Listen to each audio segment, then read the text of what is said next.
Right, welcome in. This is part of a longer lesson, but as I've been doing recently, I thought I'm just going to chuck a couple of ideas out into YouTube, so in the hope that it might inspire you a little bit. So I want to look at a particular technique that can make your fills sound really interesting straight away. And we're going to get straight down to this, right? So I'm going to chuck some notation just there on the screen, just so you can see what I'm talking about.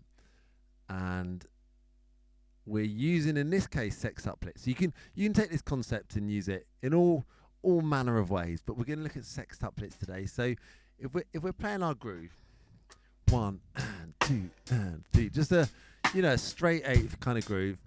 When we come to our fill, 1 triplet and triplet, 2 triplet and triplet, 3 triplet and triplet, 4 triplet and triplet, 1 and 2. So that's our sextuplet fill. Okay, so the common way you would play that is to play 6 notes on each drum, for example.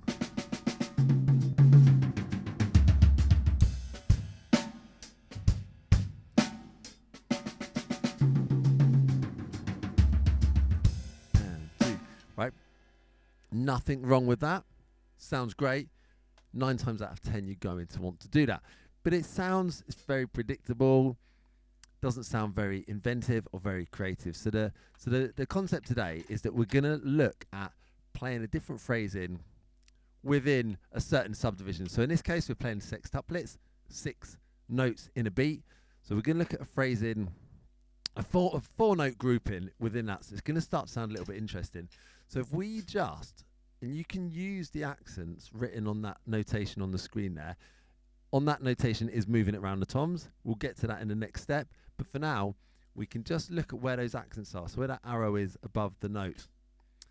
So we're going to play single stroke rolls. So we're going to accent the first note of each 4-note grouping. Now, without any context, it just sounds like 16th notes. 1 E and a 2 E and a 3 E and a 4 E and a 1 E and a 2 E and a 3. So if I just started the fill like that, your brain just hears 16th notes. So this is where it gets kind of tricky for us to play it, because we're going to feel it 16th notes, but actually we're playing sextuplets. So the way those accents fall within the sextuplet phrase is a bit weird. Right, the first one's easy because it's on beat 1. 1 triplet and trip. So the second one, if I'm counting it as 1 triplet and triplet, so the second one's on the and trip. 1 triplet and triplet. 1 triplet and triplet. So that's the first one to get used to. It's basically the third right hand. So you're going to accent the first right hand and accent the third right hand. 1 triplet and triplet. Now, as this follows on through, you'll notice that you accent basically every other right hand.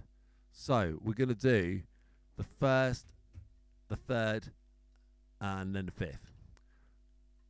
1 triplet and triplet, 2 triplet and triplet. 1 triplet and triplet, 2 triplet and triplet. So that's how it falls. Now it's only half a bar we got to learn, because the second half just repeats that. 1 triplet and triplet, 2 triplet and triplet. 1 triplet and triplet, 2 triplet and triplet. Now, do you see as I start to count it over the sextuplets, it's all gone a bit weird. It was fine when it was 16th notes, that was fine.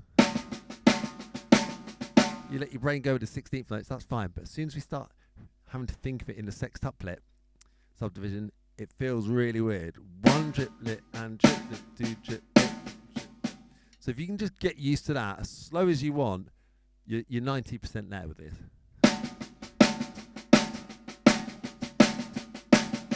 And if I give it a bass drum for a bit of pulse.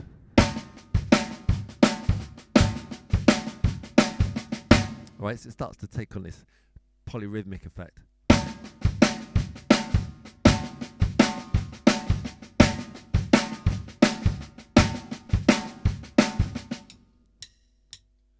One triplet and triplet, 2 triplet and triplet.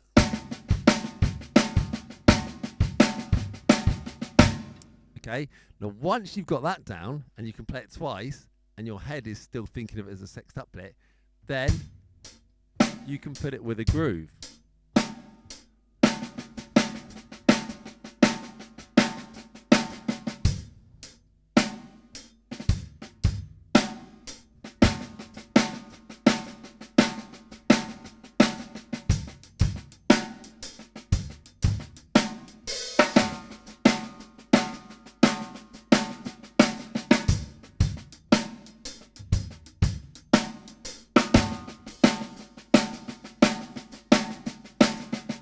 Okay, you really need to get comfortable with that.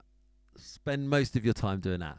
Once you're comfortable with that, we can start to have some fun. So the first thing I'm going to suggest is what's written up here. So what we're going to do, this is exactly what's written on the notation on screen right now. We're going to move each of those accents around, and it's going to go high tom, middle tom, floor tom, and then in the second half of the bar, it repeats that.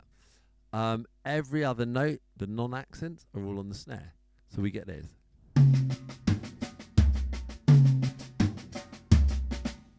Again, with no context, you probably hear one E and a 2 E and a 3 and a, but actually it's 1 triplet and triplet, 2 triplet and triplet, 3 triplet and triplet, 4 triplet and triplet.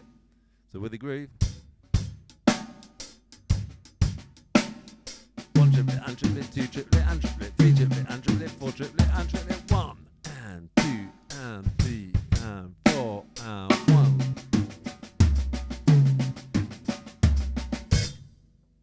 Okay, that's hard to do if you haven't mastered it just on a practice pad or on the snare. Okay, if you haven't got the basic idea down. So once you get to that stage, that's a feel, you can use it. And in fact, if I play it a little bit quicker.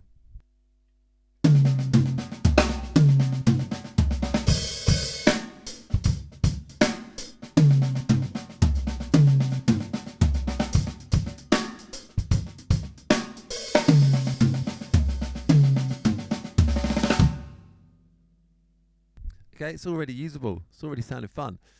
But then we can think about other things we can do with it. So, for example, what could be another thing we could do with it? So, I'm accenting the right hands here, but what if I then follow each accent with a left-handed accent straight after? So, give you an example.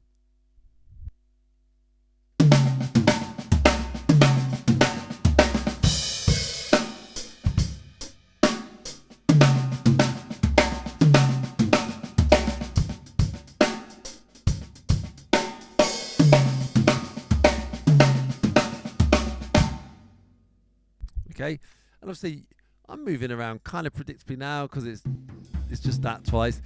You can move around in all sorts of different ways. You could get really free with how you can move that around. You could also add a flam. We could flam those accents. So that would be something like this.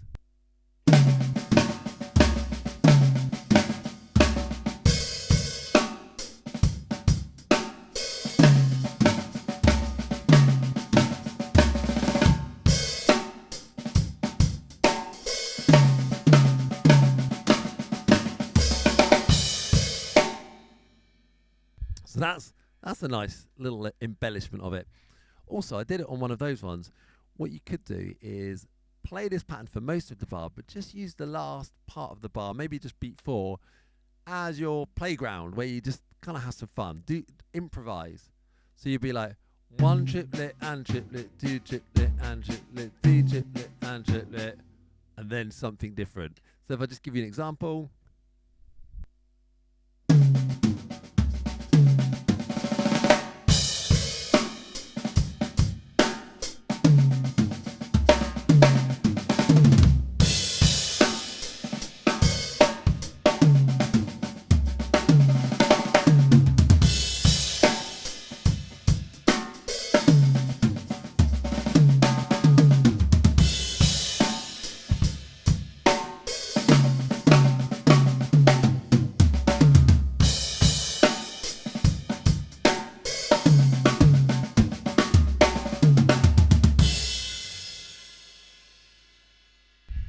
All right, so yeah, you know, and it doesn't have to strictly be just beat 4, you improvise a bit. It's the idea of just kind of starting with the phrasing and then allowing yourself a bit of freedom to improvise, have some fun, let loose a little bit and get creative.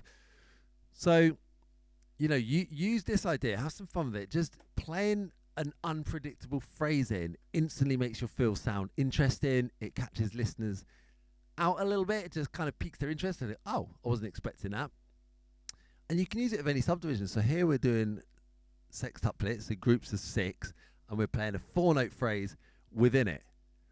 But if you're in 16th notes, you could play a 6-note phrase within it, or a 3-note phrase, or just something different, or you get a bit wild and do a 5-note phrase. You know, that's going to feel really unusual. So you can come up, we're not just trying to be, you know, like clever for the sake of being clever, and just trying to complicate things unnecessarily. It's just a way of creating something more interesting than the most predictable ideas that, you know, that people are expecting and sound a little bit, sometimes a little bit boring. This allows you to step outside that and get creative and come up with something a bit different. Give it a go and see what you can come up with.